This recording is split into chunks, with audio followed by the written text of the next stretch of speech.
Proto daltonikas. Kas tai? Na čia vėl naujadaras, turbūt reikės užpatentuoti.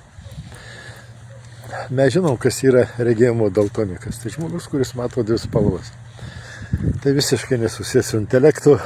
Tai paprasčiausias žmogus mato tik juodą ir tik baltą. O kas yra smegenų daltonikai? Tai yra idiotai, kurie taip pat mato dvi spalvas. Jie dvi spalviai. Pas juos yra už rusus, arba su rusais, prieš rusus ir nesu rusai.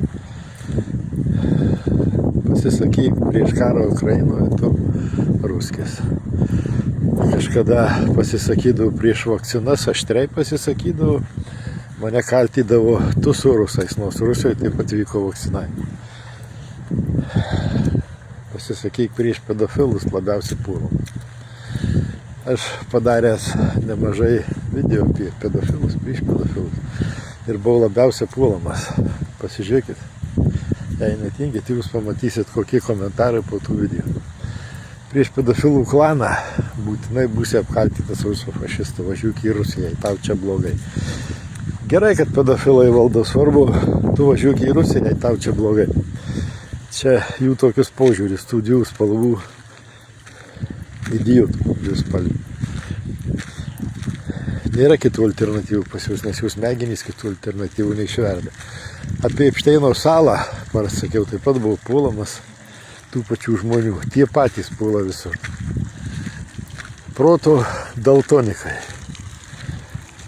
Ką reikia sakyti, kad nebūtų apkaltytas rusų fašistų, ruskių kacapų. Aš esu lietuvis ir Lietuvos pilietis ir genetinis lietuvis. Ir tie visi moraliniai pederastai, proto daltonikai, jūsų žodžiai yra nulis. Nes jie žino tik du dalykus. Kitų alternatyvų jie nemato. Jų smegenys per silpnos padaryti kitas alternatyvas. Pasisakyk už visišką lietuvybę, už absoliučią Lietuvos nepriklausomybę nuo nieko. Pasisakyk už lietuvių kalbos išsaugojimą, už mūsų papročių išsaugojimą. Tu vis tik būsi ruskis. Ruso fašistas. Kodėl? Todėl, kad yra proto daltonikai. Idiotai. Ar verta jūs kreipdėmėsi? Na, pasišaipyti, pasijūt, gal tik tiek verta. Ką stengiuosi ir daryti? Šaipytis. Nes jie daugiau nieko neverti. Diskusijos jos jie neverti, su diskusija neįmanoma. Kokia gali būti diskusija su proto daltonikai, su visiškais idiotai.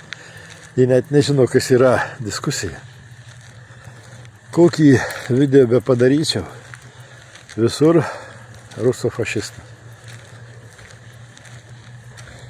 Kartais tai daugumoje tie patys yra čia tokie,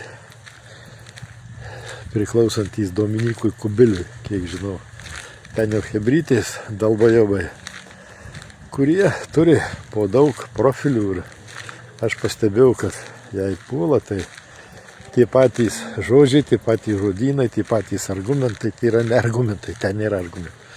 Šiaip to pačios replikos žodžių deriniai.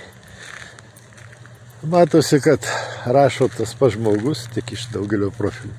Pats sau deda patiktukus, pats su savim diskutuoja, pats su savim kalba. Tokie tie protų daltonikai. Čia jums apmąstymui, kas iš tiesų yra protų daltonikai. Ir ar verta su jais aplamai diskutuoti? Neverta, nes jie diskutuoti nemoka.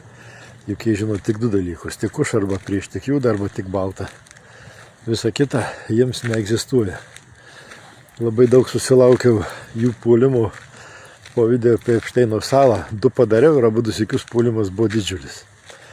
Tai labai daug ką pasako, kas jie tokie ir ką jie palaiko, už ką jie stovi, už ką jie puola. Jie puolasi už pedofilus, už Epšteino koaliciją. Todėl kiekvieną kartą, kai mane puola proto daltonikai, aš pasijuntu pakylėtas ir sužinau, įsitikinu, kad aš esu teisingam kelyje. O kadangi kitų argumentų neturi, yra jų vienas ir to rusas kacapas.